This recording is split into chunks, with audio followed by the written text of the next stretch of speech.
الحمد للہ رب العالمین والصلاة والسلام علی سید المرسلین وعلی آلہ وصحبہ اجمعین ومن تبعہم بإحسان الی یوم الدین. اعوذ باللہ من الشیطان الرجیم. بسم اللہ الرحمن الرحیم. وأن هذا صراطی مستقیما فاتبعوه ولا تتبعوا السبل فتفرق بكم عن سبیلہ ذالکم وصاکم بہ لعلکم تتقون. وقال اللہ تعالی ان الذين اتخذوا العجل سينالهم غضب من ربهم وذلة في الحياة الدنيا فكذلك نجزي المفترين. مرکزی جمعیت اہل حدیث کے امیر محترم صدر اجلاس، علماء کرام، معزز مہمانان، میرے بزرگوں، بھائیوں، اسلامی ماؤں اور بہنوں، آپ نے عنوان سنا کہ بدعت اور اہل بدعت کے نقصانات. بدعت کسے کہتے ہیں؟ اختصار کے ساتھ علامہ شاطبی کے الفاظ میں البدعۃ طریقۃ فی الدین مخترعہ تضاہی الشریعۃ یقصد بالسلوک علیہا المبالغۃ فی التعبد للہ سبحانہ وتعالی. کہ بدعت دین میں ایسا ایجاد کیا ہوا یا نیا طریقہ ہے، راستہ ہے، جسے اختیار کر کے بندہ یہ چاہتا ہے کہ اللہ تبارک و تعالیٰ کو سے قربت حاصل کرے، قربت میں اجر و ثواب میں مبالغہ چاہتا ہے. بالفاظ دیگر علامہ شاطبی رحمہ اللہ ہی سے منقول ہے کہ دین میں جو عمل نہیں ہے اس عمل کو اختیار کر کے بندہ وہ اجر و ثواب اور بدلہ چاہتا ہے جو دین کے عمل سے چاہا جانا چاہیے. دوسرے علماء نے اس کی تعریف یہ کی البدعۃ ما لا اصل لہ فی الشریعہ، کہ بدعت اسے کہتے ہیں جس کی شریعت میں کوئی اصل نہیں ہے. آسان اور سادے الفاظ میں سمجھنے سمجھانے کے لیے ہم یہ کہیں کہ ایک ہوتی ہے اللہ کے نبی صلی اللہ علیہ وسلم کی سنت، عقیدے میں سنت، عبادات میں سنت، آپ کا طریقہ، معاملات میں، زندگی کے اخلاق و آداب میں جو نبی صلی اللہ علیہ وسلم کا طریقہ ہے اس کی مخالفت کرنا، اس سے ہٹ کر اسے دین سمجھ کر یا سنت سمجھ کر اختیار کرنا، یعنی قول میں، فعل میں، عقیدے میں، عبادات میں نیا کام جو دین کا حصہ نہیں ہے اسے دین سمجھنا، اسے بدعت کہہ سکتے ہیں. یعنی ایک لفظ میں مخالفت سنت، اللہ کے نبی صلی اللہ علیہ وسلم کے ارشادات، اعتقادات، عبادات کے بالمقابل نئی چیز کو ایجاد کر لینا.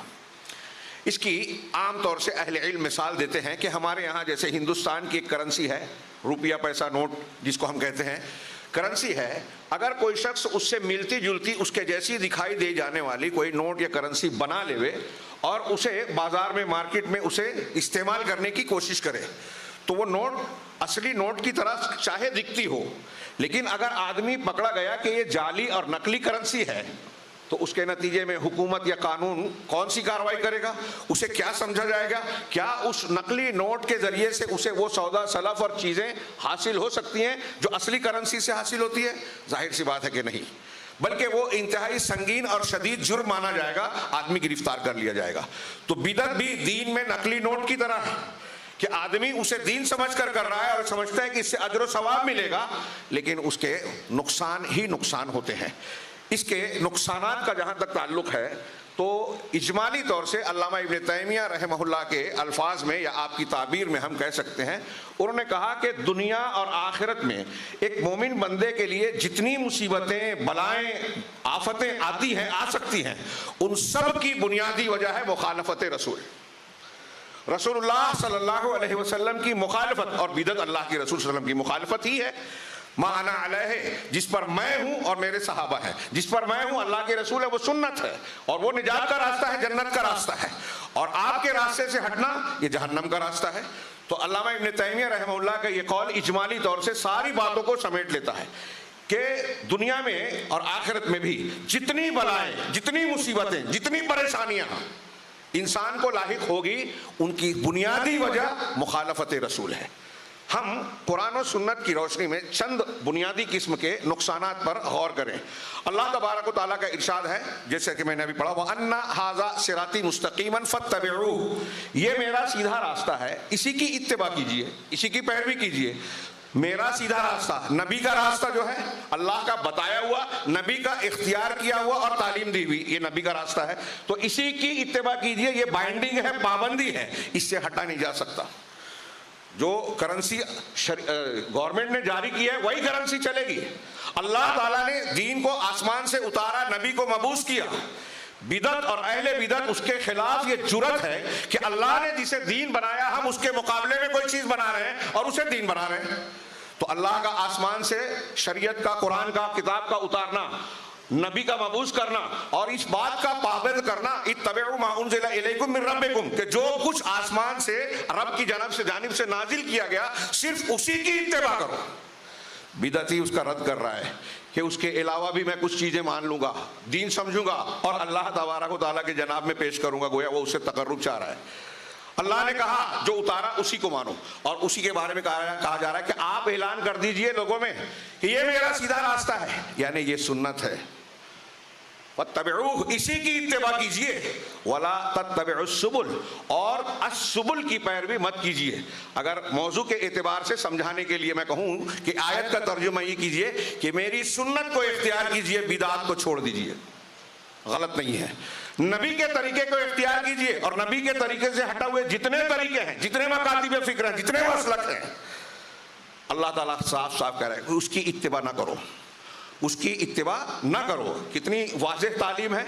اس کے باوجود ہمارے یہاں اہل بدعت کی یہ تعلیم ہوتی ہے کہ یہ بھی صحیح ہے، یہ بھی صحیح ہے، اس پر بھی عمل کیا جائے، اس پر بھی عمل کیا جائے۔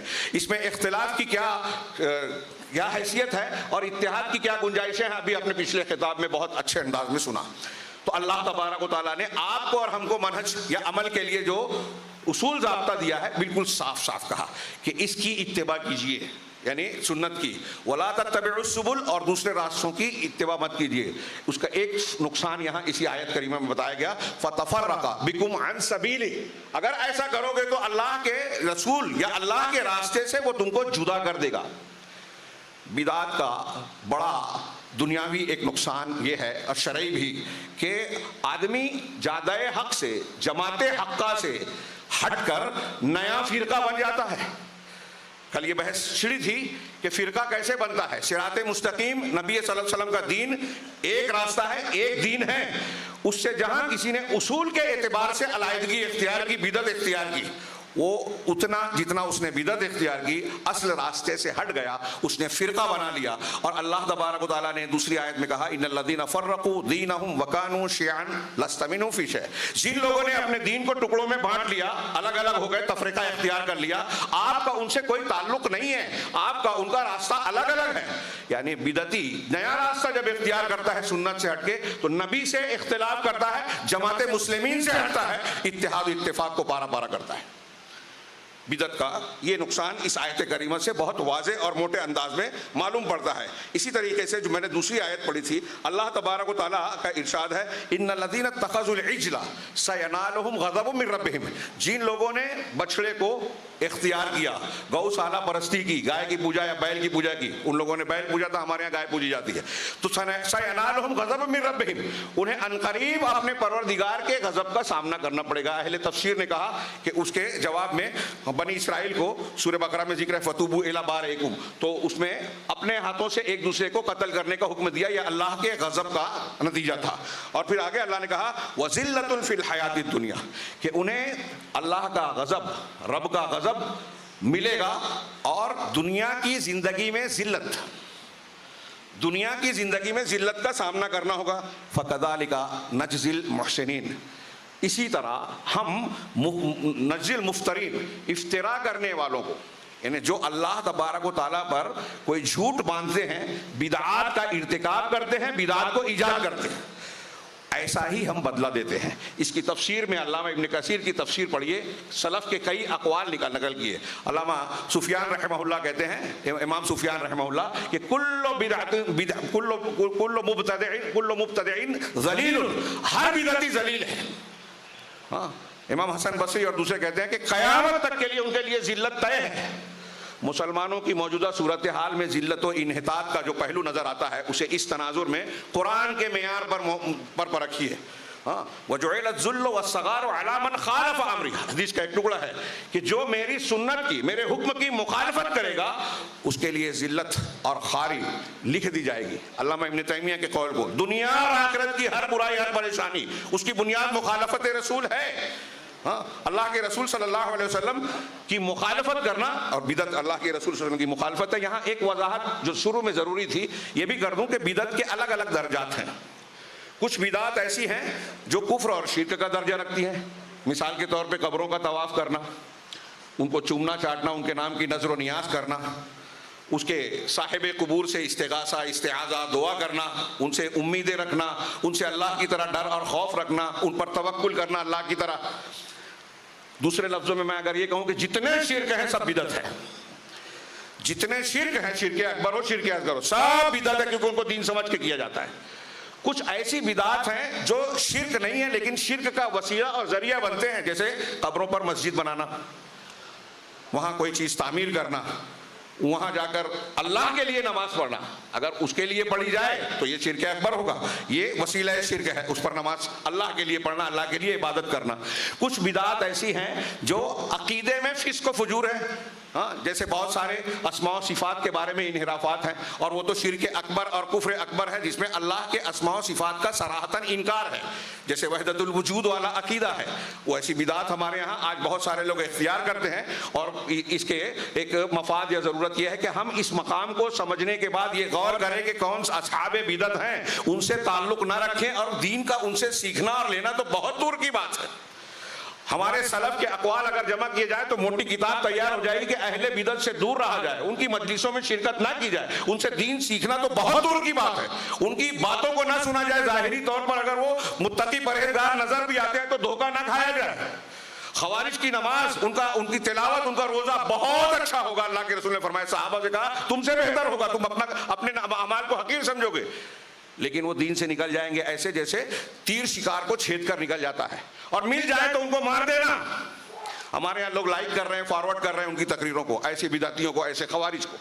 خیر، تو میں عرض کر رہا تھا کہ بدعات کے درجات، بعض بدعت ایسی ہیں جن کو ہم معصیت کہہ سکتے ہیں، جیسے کچھ لوگ عبادات میں شدت وغیرہ اختیار کر لیتے ہیں، نظر مان لیتے ہیں میں پیدل چل کے یہاں جاؤں گا، تو یہ معصیت کے باب میں آئے گی۔ تو بدعات کے الگ الگ درجات ہیں، بعض بدعت مکفرہ یعنی کفر کا اور شرک تک میں، شرک اور کفر میں مبتلا کرنے تک کا باعث بنتی ہیں، لہذا اگر کوئی انسان ایسی بدعت کا ارتکاب کرتا ہے تو اسلام سے ہی خارج ہو گیا۔ اور سنت کے، بدعت کے اجمالی نقصانات میں ہم یہ بھی کہہ سکتے ہیں کہ سنت پر عمل کرنے کے جتنے فوائد قرآن و حدیث نے دنیا اور آخرت کے بتائے ہیں، بدعتی ان تمام فوائد سے محروم ہو جاتا ہے۔ اور اسی سے ایک چیز یہ ملی کہ دنیا اور آخرت میں اللہ تبارک و تعالیٰ کی رحمت سے بدعتی دور ہو جاتا ہے۔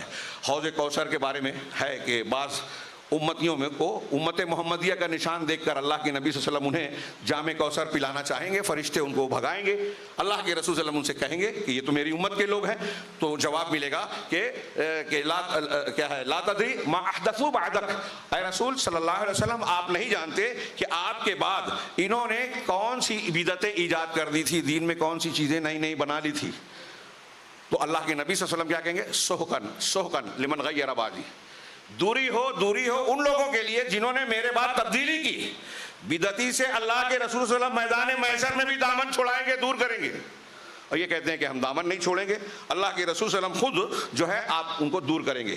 اسی طریقے سے بدعتی کے تعلق سے بدعت کا ایک نقصان یہ ہے کہ بدعت اصل میں شریعت سازی ہے، اور یہ کوئی چھوٹا گناہ نہیں ہے، اللہ تبارک و تعالیٰ پر افتراء ہے، اللہ پر جھوٹ باندھنا ہے، القول علی اللہ بغیر علم، اللہ تبارک و تعالیٰ پر بلا علم کے بات کو باندھنا اور گڑھنا ہے۔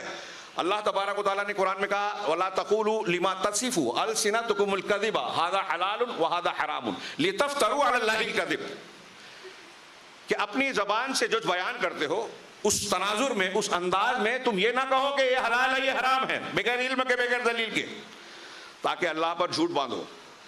اہل علم موجود ہیں، اس کی تفصیلات کا موقع نہیں ہے ہاں کہ اس سلسلے میں کتنی نزاکتیں ہیں، اہل علم فتویٰ دینے سے کتنا اجتناب کرتے ہیں کہ حلال و حرام کے بارے میں ہم کوئی ایسا فتویٰ نہ دیتے جو شریعت اور دلیل کے خلاف ہو۔ اگر ایسا ہوگا تو یہ اللہ تبارک و تعالیٰ پر بلا علم کے قول ہوگا. صحابہ اور سلف میں ایسے لوگ ہیں, آپ پڑھیے کتابوں میں, کہ حضرت عبداللہ ابن مسعود رضی اللہ عنہ کہتے ہیں جب کوئی مجھ سے حلال حرام پوچھتا ہے تو میرے رونگٹے کھڑے ہو جاتے ہیں. محمد ابن منقدر, امام شعبی کے اقوال پڑھیے کہ صحابہ اور تابعین کے زمانے میں لوگ ایک دوسرے سے فتویٰ پوچھنے آتے تھے, کہتے تھے کہ ایک کے پاس آدمی جاتا تھا, وہ دوسرے کے پاس, وہ تیسرے کے پاس, وہ گھوم پھر کے گھومتے پہلے کے پاس آ جاتا تھا کہ فلاں سے پوچھو وہ مجھ سے زیادہ علم والا ہے. ایسا لوگ دوسروں کے پاس اس لیے نہیں بھیجتے تھے کہ انہیں علم نہیں ہوتا تھا, بلکہ اللہ کا خوف اور دین کے بارے میں کوئی غلط فتویٰ نہ دے دے, اس ڈر سے وہ فتویٰ نہ دے کر دوسرے اہل علم کی طرف بھیجتے تھے. آج ہمارے یہاں لوگ کتنے جری ہو گئے ہیں. اہل علم تو چھوڑیے, مفتیان کرام تو چھوڑیے, وہ لوگ جو اہل علم نہیں ہیں, علماء نہیں ہیں, علماء میں بھی ہر ایک فتویٰ نہیں دیتا, اور جو صحیح صاحب علم ہے فتویٰ دینے سے ڈرتا ہے, جیسا کہ میں نے اشارہ کیا آج بھی. لیکن آج ہمارے یہاں ایک بہت بڑی مصیبت ہے, قیامت کی نشانی کا یہ ایک عام مشاہدہ کیا جا سکتا ہے کہ اصاغر سے علم لیا جا رہا ہے, ایسے لوگ فتویٰ دے رہے ہیں جو اس کے اہل ہیں ہی نہیں, جو شریعت کے اصول و ضوابط کو, فتوے کے اصول و ضوابط کو جانتے ہی نہیں. خیر, یہ فتویٰ دینے کی بات ہے. جو بدعتی ہے حقیقت میں وہ دین کو گڑھ رہا ہے, بنا رہا ہے. ہاں, یہ جیسے کہ میں نے ایک مثال دی, اور قرآن میں اس طرح کے مختلف انداز میں مختلف مقامات, اب لہم شرکاء شرعوا لہم من الدین ما لم یأذن بہ اللہ, کیا ان کے کچھ شرکاء ہیں, اللہ تبارک و تعالیٰ کے مقابل کے کچھ لوگ ہیں جنہوں نے ان کے لیے ایسے ہی دین بنا دیا, میں تشریحاً کہہ رہا ہوں, ایسے ہی دین بنا دیا جو اللہ کا حق ہے. اللہ دین بناتا ہے, جس کی اللہ نے اجازت نہیں دی, یہ وہ دین بنا رہے ہیں. کیا ان کے ایسے شرکاء ہیں؟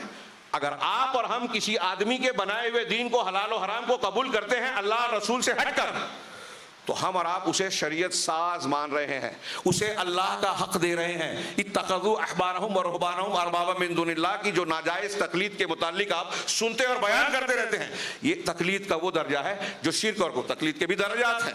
یہ شرک اور کفر تک پہنچتا ہے کہ آپ کسی شخصیت کو یہ درجہ دے دیں کہ وہ جو کہے حلال میں حلال مان لوں گا, وہ جو کہے حرام میں حرام مان لوں گا. اور اس قسم کی پیر پرستی, امام پرستی آج مسلمانوں کے بہت بڑے طبقے میں بلکہ طبقات میں عام ہے. یہ بدعت ہے. یہ درجہ ہم جب غیر مسلموں سے کہتے ہیں شریعت کے حق کے لیے, پرسنل لا کے لیے, تو کہتے ہیں کہ اللہ کے حلال کیے ہوئے کو حرام کرنے کا حق نبی صلی اللہ علیہ وسلم کو بھی نہیں ہے. اور جب عام تعامل میں آتے ہیں مسئلہ کو, مسائل کے معاملے میں, تو کہتے ہیں کہ یہ اللہ کا فرمان ہے, یہ رسول کا فرمان ہے, ٹھیک ہے, لیکن میرا مسلک یہ ہے, میرے امام کا قول یہ ہے, ہمارے ائمہ, ہمارے پیر صاحب یہ کہتے ہیں, لہذا اللہ اور رسول کی بات کو میں غلط تو نہیں کہتا لیکن امام کی بات کو چھوڑ بھی نہیں سکتا. اس طرح اپنے آپ کو تسلی دیتے ہیں. ایسا جو کر رہا ہے وہ اس شخص کو جس کو حلال حرام میں اور شریعت کے احکام میں مقتدا اور امام مان رہا ہے, اسے اللہ تبارک و تعالیٰ کا درجہ دے رہا ہے, شریعت ساز مان رہا ہے. یہ کوئی چھوٹا موٹا جرم نہیں ہے. اسی طریقے سے اللہ تبارک و تعالیٰ دنیا اور آخرت کے عذاب کی ایک اور دلیل, بات پہلے اجمالی طور سے آ چکی ہے. قرآن میں ارشاد ہے فَلْيَحْذَرِ الَّذِينَ يُخَالِفُونَ عَنْ أَمْرِهِ أَن تُصِيبَهُمْ فِتْنَةٌ أَوْ يُصِيبَهُمْ عَذَابٌ أَلِيمٌ. جو لوگ اللہ کے نبی صلی اللہ علیہ وسلم کے امر یعنی سنت کی مخالفت کرتے ہیں, جو سنت کی مخالفت کرتے ہیں, انہیں اس بات سے ڈرنا چاہیے, اللہ تعالیٰ کا ارشاد ہے سورہ نور میں, انہیں ڈرنا چاہیے أَن تُصِيبَهُمْ فِتْنَةٌ کہ انہیں فتنہ پکڑ لے. فتنے کی تشریح امام احمد بن حنبل رحمہ اللہ کرتے ہیں کہ اس سے مراد شرک ہے, اور اس کی تشریح دوسرے علماء نے یہ کی کہ مراد یہ ہے کہ جو شخص سنت رسول کی مخالفت کرتا رہتا ہے اس کو اللہ دنیا میں یہ عذاب دیتا ہے کہ وہ بالآخر شرک میں پڑ جاتا ہے. اور آج آپ دیکھیے مسلمانوں کے کتنے گروہ ہیں. ہمارے یہاں لوگ اہل الحدیث کو آج تان و تشنیع کرتے ہوئے یہ کہتے ہیں کہ دوسروں کو مشرک کہتے ہیں, لیکن آپ دلائل کے آئینے پر, معیار پر پرکھیں, آئینے میں دیکھیں تو آپ کو نظر آئے گا کہ جتنے اہل بدعت ہیں ان میں کسی نہ کسی شکل میں شرک کی کوئی نہ کوئی شکل ضرور نظر آئے گی جو ان کے پاس موجود ہے, عقیدے میں, قول میں, عمل میں. جو لوگ اقامت دین کی بات کرتے ہیں وہ بھی جدید دور کے خوارج تحریکی, ان کے یہاں بھی بھانت بھانت کی قسم کی شرکیات اور بدعات پائی جاتی ہیں, کہیں رافضیت کی, کہیں خارجیت کی, ہاں کہیں باطنیہ کی، کہیں اہل تصوف کی، مختلف مثالیں دینے کا وقت نہیں ہے، میں آگے بڑھتا ہوں۔ ان سے ہمیں ہوشیار رہنا چاہیے۔ اللہ تبارک و تعالیٰ کہہ رہا ہے کہ جو لوگ رسول کے حکم کی مخالفت کرتے ہیں انہیں ڈرنا چاہیے کہ فتنہ آ پکڑے۔ امام احمد نے کہا کہ فتنے سے مراد شرک ہے، اور دوسرے علماء نے کہا کہ فتنے سے مراد دنیا کا عذاب ہے۔ سنت رسول کی مخالفت کرنے سے دنیا کا عذاب آئے گا، دشمن کا تسلط ہوگا ہم پر، ذلت و خواری ہوگی۔ قرآن کی آیتیں اور حدیثیں دوسری آپ نے سنی بعض کو، اور بہت ساری روایات ہیں۔ دنیا کی ساری مصیبتیں اس آیت کریمہ میں ہے۔ فتنہ آئے گا رسول کی مخالفت کرو گے تو۔ فَلْيَحْذَرِ الَّذِينَ يُخَالِفُونَ عَنْ أَمْرِهِ أَن تُصِيبَهُمْ فِتْنَةٌ أَوْ يُصِيبَهُمْ عَذَابٌ أَلِيمٌ، یا انہیں دردناک عذاب آ پکڑے۔ یہ دنیا کا بھی عذاب ہو سکتا ہے اور آخرت کی بھی۔ علامہ ابن کثیر رحمہ اللہ نے بعض اقوال نقل کی اور کہا فتنے سے مراد دنیا کا عذاب اور عذاب العلیم سے مراد آخرت کا عذاب۔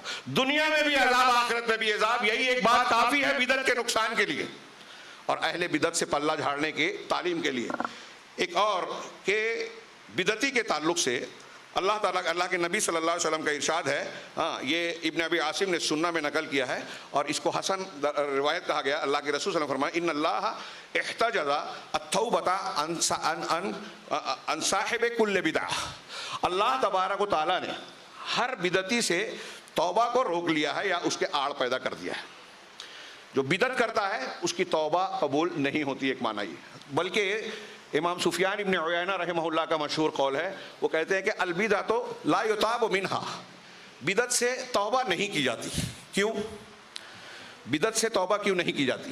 اور اسی بنیاد پر ابلیس، انہی کا قول ہے غالباً، وہ کہتے ہیں کہ البدعۃ احب الی ابلیس من المعصیہ، کہ بدعت جو ہے دوسرے گناہوں کے مقابلے میں ابلیس کے نزدیک زیادہ پسندیدہ ہے۔ اسی میں آگے ہے لِأَنَّهَا لَا يُتَابُ مِنْهَا، اس لیے کہ بدعت سے توبہ نہیں کی جاتی۔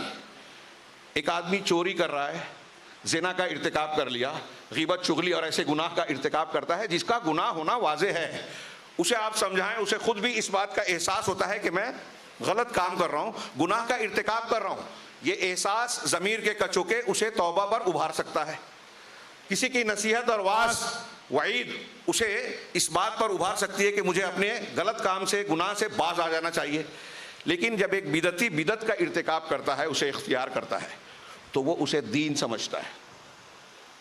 ایک آدمی اپنے آپ کو اگر بیمار ہی نہ مانے، مریض ہی نہ سمجھے، تو کیا وہ اپنا علاج کروائے گا؟ بدعتی کا یہی حال ہوتا ہے کہ وہ بدعت کا ارتکاب کرتا ہے، اللہ اور اس کے رسول سے دشمنی اور مخالفت کرتا ہے، لیکن سمجھتا ہے کہ میں اللہ سے قریب ہو رہا ہوں، میں دین پر عمل کر رہا ہوں۔ کتنا بڑا دھوکہ ہے۔ اسی لیے ابلیس کو پسند ہے اور اس برائی کو وہ نیکی سمجھتا ہے، اس لیے توبہ کی توفیق سے محروم ہو جاتا ہے، توبہ نہیں کرتا۔ اسی ایک بیان میں بدعت کی شناعت کے کئی پہلو موجود ہیں کہ ایک وہ توبہ نہیں کرتا، دوسرا اللہ تعالیٰ اس کی توبہ کو رد کر دیتا ہے، دوسرا یہ کہ اللہ تبارک و تعالیٰ اس کو جتنی وہ محنت کرتا ہے بدعت کرتے ہوئے یہ سمجھتا ہے کہ میں اللہ سے قریب ہو رہا ہوں، اتنا ہی وہ دور ہوتا ہے۔ اسی لیے حضرت عبداللہ ابن مسعود رضی اللہ عنہ کہتے ہیں کہ الاقتصاد فی السنہ خیر من الاجتہاد فی البدع، کہ سنت میں میانہ روی اختیار کرنا بہتر ہے بدعت میں محنت، شدت اور محنت اختیار کرنے سے۔ آپ 2 اور 4 6 رکعت سنت کے مطابق پڑھیں، اچھی طریقے سے پڑھیں، ایسی 100 رکعت سے 1000 رکعت سے بہتر ہے جو بدعت پر مشتمل ہو، جو سنت کے خلاف ہو۔ تو سنت کے مطابق تھوڑا عمل اللہ کے یہاں کارگر ہے، اور بدعت کے ساتھ بڑا عمل اللہ کے یہاں قبول ہی نہیں ہوتا۔ من عمل عملا، بدعت کا ایک نقصان واضح طور سے یہ جو آپ اور ہم جانتے ہیں، من عمل عملا لیس علیہ امرنا فہو رد، یہ مسلم کی روایت ہے اور صحیح بخاری اور مسلم کی، من احدث فی امرنا ما لیس منہ فہو رد، 2 الفاظ ہیں، جس نے ہماری شریعت میں، ہمارے دین میں ایسی چیز ایجاد کی، احدث ایجاد کی، اور من عملہ جس نے ایسا عمل کیا۔ آج بہت سے لوگ ہیں جو جاہل ہیں، عام لوگ ہیں، وہ دوسروں کو دیکھ کر بدعت پر عمل کر رہے ہیں۔ اب یہ کہہ سکتے ہیں کہ ہم نے تو ایجاد نہیں کیا، تو آپ اگر عمل بھی کر رہے ہیں تو اللہ کے یہاں مقبول نہیں ہے اگر وہ بدعت ہے۔ آپ اگر ایجاد کر رہے ہیں تو بھی مقبول نہیں ہے، اور ایجاد کرنے والے کو تو جو ہے وہ گناہ جاریہ ملنے والا ہے، اس کی ایجاد کی ہوئی بدعت پر جتنے لوگ عمل کریں گے یہ اس کے گناہ میں شریک ہوگا۔ معاملہ چھوٹا نہیں ہے۔ تو بدعتی محنت کرتا ہے اللہ سے قریب ہونے کے لیے، اللہ سے دور ہوتا ہے. بدعتی یا بدعت کے ذریعے سے بندہ جو ہے یہ چاہتا ہے کہ اجر و ثواب ملے، اس کے بجائے اسے گناہ ملتا ہے. اسے ہدایت کی بجائے اللہ کے رسول صلی اللہ علیہ وسلم صحابہ کرام کے سامنے جو بدعات سے بہت بہت بہت دور تھے، امکان نہیں تھا، اور کوئی اگر غلطی ہو تو فوراً اصلاح ہو جاتی تھی اور کر لیتے تھے، ان کے سامنے ہر جمعہ میں کہتے تھے، ہر خطبے میں کہتے تھے کل محدثۃ بدعہ وکل بدعۃ ضلالہ. یہ مسلم شریف کے الفاظ میں ہے، بعض روایتوں میں اضافہ ہے وکل ضلالۃ فی النار، ابن ماجہ وغیرہ میں، کہ ہر نئی چیز جو دین میں اختیار کی جائے وہ بدعت ہے. آج ہمارے ہاں اہل بدعت کے سامنے جب یہ پیش کی جاتے ہیں تو وہ عجیب عجیب جاہلانہ باتیں پیش کرتے ہیں کہ یہ موبائل کیا بدعت اسے بھی کہیں گے، یہ پنکھا ہے، یہ مائک ہے، لاؤڈ اسپیکر ہے. ہم بار بار بدعت کسے کہتے ہیں؟ دین میں نئی چیز. بدعت کسے کہتے ہیں؟ جس کی دین میں کوئی اصل نہ ہو.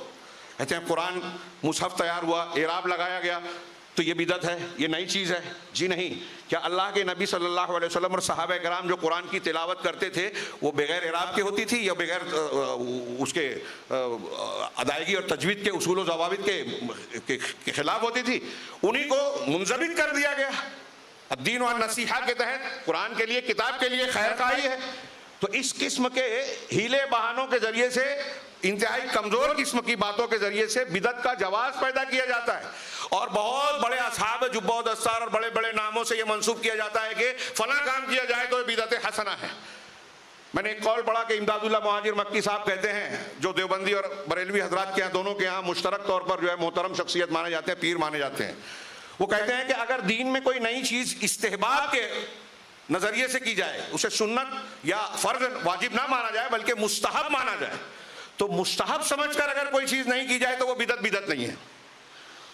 اب اس سلسلے میں حضرت عمر کے قول کو دلیل کے طور پر پیش کیا جاتا ہے، نعمت البدعۃ ہذہ. کتنا غلط استدلال ہے، اس کا جواب آپ سب جانتے ہیں، بار بار دہرایا جاتا ہے کہ حضرت عمر فاروق رضی اللہ تعالیٰ عنہ نے جس چیز کو کہا تھا بدعت، کہ یہ کتنی اچھی بدعت ہے کہ لوگ تراویح یا صلاۃ قیام اللیل جو ہے الگ الگ پڑھتے تھے، انہوں نے اکٹھا کر دیا. ہاں، تو انفرادی کو اجتماعی بنا دیا، اس کو بدعت کہا. یہ بدعت لغوی ہے، کیونکہ فی نفس ہی قیام اللیل رمضان میں اور تراویح کی نماز نبی کریم صلی اللہ علیہ وسلم سے ثابت ہے. عملی طور سے جماعت 3 دن پڑھائی تھی، اور قولی طور سے پورے رمضان میں قیام اللیل کی جو فضیلت ثابت ہے، من قام رمضان ایمانا واحتسابا غفر له ما تقدم من ذنبه، تو اس کا ثبوت ہے. اور ہم نے بدعت کسے کہا؟ جس کی شریعت میں اصل نہ ہو. اور اگر اس کے علاوہ حضرت عمر فاروق اور صحابہ کا اگر عمل ہے تو اللہ تبارک و تعالی، اللہ کے رسول صلی اللہ علیہ وسلم نے کہا کہ میرے بعد میرے خلفائے راشدین کی اتباع کرنا، تو ان کو ہم بدعتی کہہ ہی نہیں سکتے اور ہو ہی نہیں سکتا معاملہ. اس کو دلیل بنا کر بدعات کا دروازہ کھولا جاتا ہے، اور امت میں 2 پٹ کھول دیا گیا بدعات کے دروازے، اور کوئی بھی چیز نئی ایجاد کی جاتی ہے کہتے ہیں بدعت حسنہ ہے. اور نبی کریم صلی اللہ علیہ وسلم جو اس فرمان کا رد کیا جاتا ہے کل محدثۃ بدعہ، آپ نے کہا ہر نئی چیز بدعت ہے، ہر بدعت گمراہی ہے. یہاں کوئی حسنہ ہے ہی نہیں. بہت اچھی طریقے سے دماغ ذہن میں رکھیے، جتنے اہل بدعت ہیں وہ اپنی بدعت ایجاد کی ہوئی بدعت کو بدعت حسنہ کہتے ہیں، اور اس کے لیے چور دروازے کھولتے ہیں. لہذا بدعت کا معنی مفہوم اچھی طرح سمجھیں، اور بدعت اور اہل بدعت کی پہچان کریں، اپنے آپ کو اس سے بچائیں. چنانچہ معلوم ہوا کہ بدعت کھلی طور سے گمراہی ہے، نیکی کی صورت میں گناہ کا کام ہے. اللہ کے نبی صلی اللہ علیہ وسلم کے بارے میں حضرت جابر کی جو روایت ہے کہ آپ خطاب کرتے تھے تو آپ کی آنکھیں سرخ ہو جاتی تھی، آواز بلند ہو جاتی تھی، اور اس کے بعد جو آپ خطبہ پڑھتے تھے اسی میں یہ جملہ تھا کل محدثۃ بدعہ وکل بدعۃ ضلالہ. اس کے علاوہ بعض صحابہ کے واقعے میں ہے کہ کسی نے کہا کہ میں شادی نہیں کروں گا، میں ہمیشہ روزہ رکھوں گا، میں رات بھر نماز پڑھتا رہوں گا.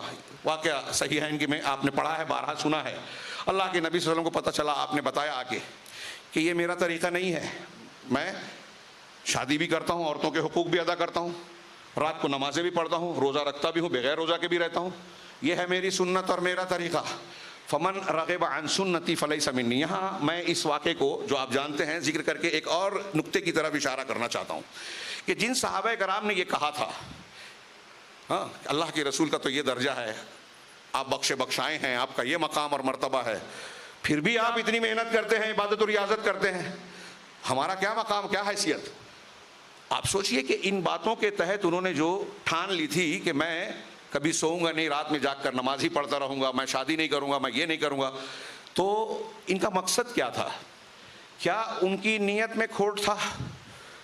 کیا ان کا ارادہ برا تھا؟ ظاہر سی بات ہے کہ نہیں۔ اس سے میں یہ اشارہ کرنا چاہتا ہوں کہ بدعتی بدعت جب کرتا ہے تو اس کی نیت بظاہر وہ کہتا ہے کہ میری نیت اچھی ہے، تو صرف نیت کا درست ہونا عمل کے صحیح یا قبول ہونے کے لائق ہونے کے لیے کافی نہیں ہے۔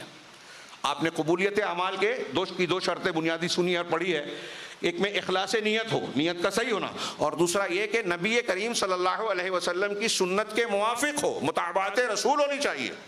رسول کی موافقت اگر نہیں ہے تو آپ کی نیت کتنی بھی اچھی ہو، اللہ کے ہاں وہ عمل قبول نہیں ہوگا۔ جیسا کہ ابھی اپنے حدیث بھی سنی کہ جس نے کوئی بھی عمل کیا، من عمل عملا لیس علیہ امرنا فہو رد، جس نے کوئی بھی عمل ایسا کیا جس پر ہمارا عمل نہیں ہے وہ مردود ہے، اللہ کے ہاں قابل قبول نہیں ہوگا۔ اور اس حدیث میں اللہ کے رسول نے صحابہ سے کہا فمن، یہ میری سنت ہے، طریقہ ہے، فمن رغب عن سنتی فلیس منی، جس نے میری سنت سے اعراض کیا، روگردانی کی، وہ میرے طریقے پہ نہیں ہے، مجھ سے نہیں ہے، یعنی میرے طریقے پہ نہیں ہے، نبی صلی اللہ علیہ وسلم کے طریقے سے ہٹا ہوا ہے، وہ اللہ کے رسول یا محمد الرسول اللہ کے کلمہ شہادت میں جو دوسرا جز ہے اس کے حق کو پہچاننے والا اور اس کی موافقت کرنے والا نہیں ہے، اس کی مخالفت کرتا ہے۔ یہ ایک نقصان بھی کافی ہے ایک بدعت سے نفرت کرنے اور بدعت اور اہل بدعت سے دور ہونے کے لیے۔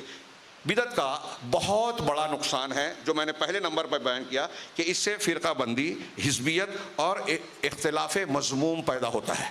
مسلمانوں میں یہ جتنے اختلافات ہیں مسالک کے، مکاتب فکر کے، اور اس کی بنیاد پر خود مسلمان سے نفرت کرتا ہے۔ یہ کیوں ہے؟ بدعت کی وجہ سے۔ اس کا تھوڑا سا تذکرہ ہم نے کیا۔ اسی سے جوڑ کر ایک دوسری چیز دیکھیے کہ جب بدعات کو دین سمجھا جاتا ہے تو اس کے نتیجے میں شریعت کی مخالفت ہوتی ہے، شریعت کو بنایا جاتا ہے، اور ساتھ ہی ساتھ جو معروف ہے اس کو لوگ منکر سمجھتے ہیں، جو منکر ہے اسے معروف سمجھتے ہیں۔ یہ اعمال میں بھی ہے اور اشخاص میں بھی، یعنی بدعت اور اہل بدعت دونوں کا معاملہ اس میں بدل جاتا ہے اور الٹ جاتا ہے۔ کیسے؟ ابھی حوادث میں دیکھیے جو آج کے واقعات ہو رہے ہیں، ان خبروں میں اس نقصان کا نتیجہ نظر آئے گا آپ کو کہ جو اہل حق ہیں سوشل میڈیا میں مسلمانوں کی اکثریت میں لوگ ان سے نفرت کر رہے ہیں، گالی دے رہے ہیں۔ کل ایک صاحب بتا رہے تھے رات میں کہ کسی نے کہا کہ سعودی حکمرانوں کے تعلق سے انہیں قتل کر دینا چاہیے، منافق ہیں، یہ ہے وہ ہے۔ میں نے کہا دلیل؟ ہاں بس یوں ہی، کس بنیاد پر؟ کوئی دلیل نہیں ہے۔ یہ بدعات کا نتیجہ ہے، یہ انحرافات کا نتیجہ ہے، یہ جدید دور کی خارجیت اور تحریکیت کے اثرات کا نتیجہ ہے، میڈیا کے منفی اثرات کا نتیجہ ہے۔ اور اس میں بنیادی طور سے میں کہتا ہوں کہ بدعت کا اثر ہے۔ ان بدعت جو لوگ مخالفت اور موافقت آج عالمی اسٹیج پر کرتے ہوئے نظر آ رہے ہیں، وہ خبروں کی بنیاد پہ فیصلہ کر رہے ہیں۔ ان کے نزدیک اصول ضابطے کوئی اہمیت نہیں رکھتے کہ کس سے دوستی کی جائے، کس سے دشمنی کی جائے، کس کی موافقت کی جائے، کس کی مخالفت کی جائے، اس کا شرعی قاعدہ کیا ہے، ولا اور برا کا اسلامی اصول کیا ہے، یہ نہیں جانتے، بدعت کا مرتکب ہے۔ اور میں اسی لیے کہتا ہوں کہ دنیا میں سلفیوں کی وہ حکومت کا کوئی بھی نام ہو، سعودی عرب ہو، فلاں ڈھما ہو، ان سے مخالفت کی وجہ یہ واقعات نہیں ہیں، بلکہ منہج، مسلک، بدعت اور سنت کا مسئلہ ہے۔ نفرت دل میں پہلے سے موجود ہے، اور واقعات اور خبروں میں اس جذبے کو تسکین پہنچانے اور اسے پھیلانے کا موقع ڈھونڈا جاتا ہے، اور اس کو ڈھونڈ کر کشید کے پھیلایا جاتا ہے۔ اس نفسیات کو اچھی طرح سمجھیں، میں شاید بہت واضح طور سے نہیں بیان کر پا رہا ہوں، ہاں، لیکن آپ اسے سمجھیں کہ یہ جو سعودی عرب اور فلاں کی مخالفت ہے، ایران اور اہل بدعت ایسی بدعت جن کے ہاں کفر اور شرک پایا جاتا ہے، قرآن سنت کے ثابت شدہ حقائق اور اجماع امت کے مسلمہ معاملات کی مخالفت صراحتاً پائی جاتی ہے، اس کے معاملے میں ان کی موافقت کی جا رہی ہے۔ یہ بدعت کا نتیجہ ہے، اہل بدعت کے انحراف کا نتیجہ ہے کہ آپ منکر کی تعریف کر رہے ہیں، اہل منکر کی تائید کر رہے ہیں، اور معروف کی مخالفت کرتے ہیں، اور اہل معروف کی مخالفت کرتے ہیں، اہل حق کی مخالفت کر رہے ہیں۔ گویا یہ واضح طور سے سمجھ میں آتا ہے کہ جو بدعت ہے وہ حزبیت اور نفرت خود مسلمانوں میں کس درجہ پیدا کرتی ہے. اور اگر اتنا ہی ہوتا کہ آدمی اپنے طور سے گمراہی کا شکار ہو تو بھی ایک گمراہی ہوتی. اس سے بڑھ کر یہ ہوتی ہے کہ آدمی بدعت کا ارتکاب کرنے والا جو غلط ہے اسے دین سمجھ رہا ہے اور جو دین ہے اسے غلط کہہ رہا ہے. یہ ایک دوسرا پہلو ہے کہ معیار بدل جاتے ہیں. اسی لیے اہل علم نے اس کی بڑی مذمتیں کی ہیں، بڑی مذمتیں کی ہے. امام لالکائی کہتے ہیں کل بدعت ضلالہ وان رآها الناس حسنہ، ہر بدعت گمراہی ہے اگرچہ لوگ اسے نیکی اور اچھائی سمجھیں. اسی طرح جو ہے امام حضرت ابن عباس کہتے ہیں ان ابغض الامور الی اللہ تعالی البدع. یہ بدعت کے نقصان میں یہ قول پیش کر رہا ہوں کہ سب سے زیادہ اللہ کے نزدیک سب سے مبغوض اور بری چیزیں بدعات اور خرافات ہیں. اسی طرح قرآن میں جو ارشاد ہے یوم تبیض وجوہ وتسود وجوہ، قیامت کے دن کا نقشہ کھینچتے ہوئے کہ اس دن کچھ چہرے روشن ہوں گے، کچھ چہرے سیاہ پڑ چکے ہوں گے، ان پر سیاہی چھائی ہوگی. تو فاما الذین ابیضت وجوہہم، تو جن کے چہرے روشن ہوں گے وہ کون ہوں گے؟ حضرت ابن عباس کہتے ہیں کہ وہ اہل سنت والجماعت ہے، سنت پر عمل کرنے والے، صحابہ کرام کے طریقے پہ چلنے والے، اور اولو العلم ہیں، اہل علم ہیں. اور جن کے چہرے سیاہ ہوں گے وہ اہل بدعت اور اہل ضلالت ہے. قرآن میں جہاں جہاں کہا گیا اہل اہوا لا تکونوا کالذین تفرقوا واختلفوا من بعد ما جاءهم البینات، ان لوگوں کی طرح نہ ہو جاؤ جو دلائل اور علم کے آ جانے کے بعد مختلف اور متفرق ہو گئے، اختلاف میں پڑ گئے. تو کون لوگ تھے وہ؟ ماضی میں وہ اہل کتاب تھے. اس امت میں ویسے کون لوگ ہیں؟ آپ پوری تشریح صحابہ، تابعین، تبع تابعین، معتبر مفسرین کی تفسیر اٹھا کر دیکھیے، وہ سارے کے سارے کہتے ہیں کہ یہ جو ہے اہل بدعت اس سے مراد ہے، اہل بدعت مراد ہے. اب اسی ضمن میں ایک دو قول صرف اور بیان کر دوں.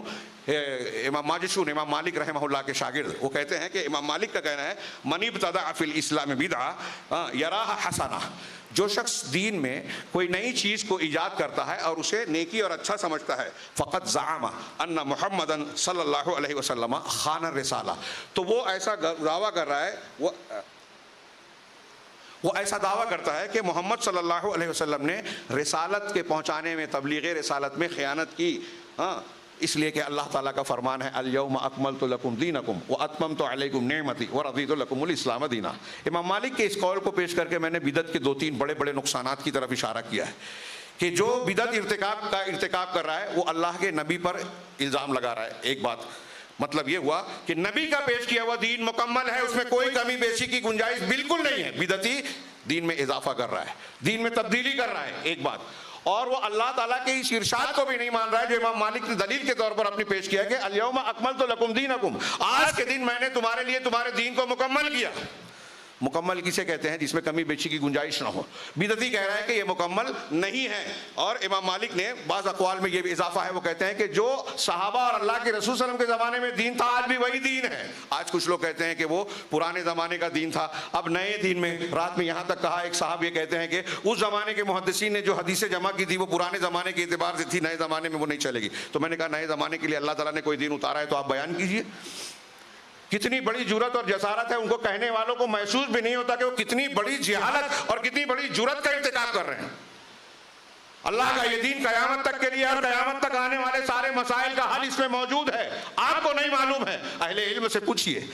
تو یہ بدعت سے متعلق یہ بات آئی کہ یہ دین کو مکمل، جو شخص بدعت کا ارتکاب کر رہا ہے وہ الزام لگا رہا ہے کہ دین مکمل نہیں ہے، وہ دین میں تبدیلی کر رہا ہے، دین میں اضافہ کرتا ہے. اسی طریقے سے ایک آخری قول فضیل ابن عباس کا اہل بدعت کے تعلق سے، انہوں نے کہا کہ من جلس الی صاحب بدعت فاحذروہ، جو کسی بدعتی کے پاس بیٹھے اس سے اجتناب کرو. بدعتی ہو نہیں، صاحب بدعت کے پاس بیٹھتا ہے اس کی مجلس میں، اس سے دور رہو.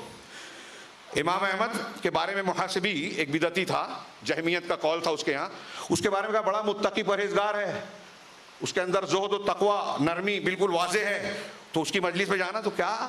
تو امام احمد غصے سے سرخ ہو گئے اور کہا کہ اگر ایک شخص جو بدعتی ہے، جو شریعت میں مخالفت کی باتیں کرتا ہے، وہ چند حدیثیں اور کچھ اچھی باتیں کر دے تو آپ اس کی مجلس میں بیٹھنے لگو گے. یہ دھیان رہے کہ کہ کوئی درس بہت اچھا دیتا ہے, کسی کو لائک بہت سارے لوگ کرتے ہیں, کسی کو موبائل پر اور ٹی وی چینل پر جو ہے وہ آتا ہے, وہ غامدی ہے, وہ ڈاکٹر اسرار ہیں, وہ فلاں ہیں, وہ ڈما ہیں, ان کی کتابیں بہت شائع ہوتی ہے, یہ اس کے صحیح ہونے کی دلیل بالکل نہیں ہے. آج ہمارے نوجوانوں میں ایک بڑی تعداد ایسے لوگوں سے متاثر ہو جاتی ہے. تو دیکھیں اگر وہ بدعتی ہیں تو ان کی تقریر بہت اچھی ہے, ان کی نماز بہت اچھی ہے خارجیوں کی طرح, تو ان کو اچھا نہیں سمجھا جائے گا. کاش موقع ہوتا. علامہ ابن تیمیہ رحمہ اللہ نے کچھ لوگوں سے مناظرہ کیا تو ان سے کہا, انہوں نے کہا کہ ہم نے ڈاکوؤں کو, بہت شارٹ میں, ڈاکوؤں کو توبہ کرا کے مسجد میں لے آئے.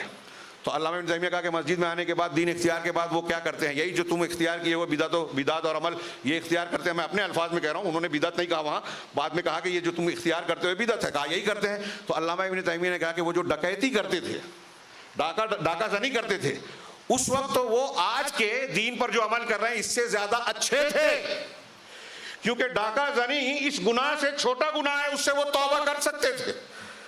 اور اس پر انہوں نے دلیل دی کہ ایک صحابی شراب پینے کے جرم میں پکڑے گئے, ان کو سزا دی, کسی نے لعنت بھیج دی, آپ نے منع کیا, بخاری کی روایت عبداللہ الحمار والی, کہ اس پر لعنت مت بھیجو اور اپنے بھائی کے خلاف شیطان کی مدد مت کرو, یہ اللہ اور اس کے رسول سے محبت کرتے ہیں. مطلب اللہ کے رسول کہہ رہے ہیں کہ عقیدہ صحیح ہے, ایک عمل میں غلطی ہو گئی. آج دنیا میں دیکھیں کس کی موافقت اور مخالفت کرنی چاہیے. موجودہ جنگ میں, واقعات میں, اس حدیث اور اس موازنے سے غور کریں کہ صحابی رسول ہیں, غلطی ہو گئی, لعنت مت بھیجو کیونکہ اللہ اور رسول سے محبت کرتے ہیں, یعنی عقیدہ صحیح ہے. اور خارجیوں کے بارے میں کہا کہ ان کی نماز تمہاری نماز سے اچھی نظر آئے گی, ان کا روزہ, ان کی تلاوت تم سے اچھی ہوگی, لیکن وہ دین سے نکل جائیں گے, اسلام سے باہر ہو جائیں گے, ملیں گے تو مار دینا. ظاہری نیکیوں سے متاثر نہیں ہونا, جو خبریں آتی ہیں اس سے متاثر نہیں ہو جانا, ان کو لائک نہیں کرنا. یہ علامہ ابن تیمیہ نے پیش کیا اور کہا کہ ڈاکو زیادہ بہتر ہے بدعتی سے. کیوں؟ اس لیے یہ نہیں کہ ڈاکہ زنی جائز ہے, وہ بھی گناہ کبیرہ ہے, بہت بڑا جرم ہے, لیکن بدعت والا جرم اس سے زیادہ سنگین ہے. اسی لیے ہمارے سلف کہتے تھے کہ بدعت, صاحب بدعت سے اجتناب کرو. اور کہتے اللہ نے کہا, وہ کہتے ہیں من احب صاحب بدعت احبط اللہ عملہ, جو کسی صاحب بدعت سے محبت کرے اللہ اس کے عمل کو ضائع کر دے گا. واخرج نور الاسلام من قلبہ, اور اس کے دل سے اسلام کے نور کو نکال دیتا ہے. ہاں, اس میں اور بھی اقوال ہیں, میرا وقت ختم ہو چکا ہے. میں بدعت کے چند سب نہیں ہیں, چند نقصانات کا میں نے تذکرہ کیا اور اہل بدعت کے تعلق سے تھوڑا سا ذکر کیا. اس تناظر میں آج کے سماج اور معاشرے میں دیکھیے کہ اس تعلیم کی, اسے سمجھنے کی, اسے اختیار کرنے کی ہمارے سماج اور موجودہ ماحول کو انتہائی شدید ضرورت ہے. علماء کرام, اہل علم کو سمجھنا چاہیے اور اس میں ان حدود کا بھی لحاظ رکھنا چاہیے. ہمارے یہاں یہ جو ابھی خطاب ہو رہا تھا, اپنی جماعت پر اعتراض کرنا, ان کے خلاف, ان کے پروگرام کے, وہ ہم جماعت کو نہیں مانتے, وہ وہاں تو ایسا ہوتا ہے ایسا ہوتا ہے, یہ بھی بدعت ہے, یہ خارجیوں کی بدعت ہے. میں سوال کرتا ہوں ان لوگوں سے جو کہتے ہیں کہ ہمارے امیر وہ امیر نہیں ہے امیر المومنین کی طرح. تو آج مسلمانوں کو ہندوستان میں جہاں اسلامی مملکہ نہیں ہے تو اجتماعی ڈھانچے کے طور پر کوئی کام کرنا چاہیے کہ نہیں کرنا چاہیے؟ لوگ بتا دیں کیا شکل ہو. کیا وہ جو اللہ کے رسول کا فرمان ہے کہ 3 لوگ بھی ہو تو ایک کو امیر بنا لے, یہ وہ 3 کا ایک امیر جو ہے وہ حدود الہیہ کا نفاذ کرتا ہے, چور کا ہاتھ کاٹتا ہے, وہ زکات وصول کرتا ہے, وہاں اطاعت فرمانبرداری کا کیا معنی؟ تعاونوا علی البر والتقوی, نیکی کے کام میں ایک دوسرے کا تعاون کرو. اگر جماعت توحید کا کام کر رہی ہے, منہج رسالت کا کام کر رہی ہے, تو آپ اس میں ٹانگ اڑاتے ہیں, علماء پر کیڑے نکالتے ہیں, ان کی غلطیوں کو لوگوں میں بیان کر کے اہل بدعت کو تقویت پہنچاتے ہیں کہ وہ صحیح ہیں. اگر آپ ہمارے نوجوانوں کو اپنی جماعت سے کاٹو گے تو یہ کن سے جڑیں گے؟ اہل بدعت سے جڑیں گے اور جڑ رہے ہیں. لہٰذا جو لوگ جماعت کی مخالفت کرتے ہیں میں بھی انہیں بدعتی مانتا ہوں, خارجیت کا حامل مانتا ہوں, اور وہ کسی نہ کسی شکل میں بدعت اور اہل بدعت کی تائید کر رہے ہیں. اور آج ہمارے حلقوں میں جو اہل بدعت, وحدت الوجودی, صحابہ کو گالی دینے والے, حدیثوں کا انکار کرنے والے, مختلف قسم کے عقیدے کا انحراف کرنے والے جو ہمارے درمیان پنپ رہے ہیں, اس کی وجہ ایسے ہی لوگ ہیں. اور بدعت سے متعلق ان تعلیمات کو فراموش کر دینا ہے. ان تعلیمات کو اگر ہم اختیار کر لیں تو ان لوگوں کو سننا, فارورڈ کرنا ہم ترک کر دیں گے. اللہ تبارک و تعالیٰ سے دعا ہے کہ وہ میں عقیدے, عمل, عبادات, ہر قسم کی بدعات سے دور رکھے, سنت کا پیروکار بنائے اور اس کی برکت سے دنیا میں بھی عزت, کامیابی اور سعادت سے نوازے اور آخرت میں بھی ہر قسم کے عذاب سے محفوظ رکھے. وآخر دعوانا ان الحمد للہ رب العالمین.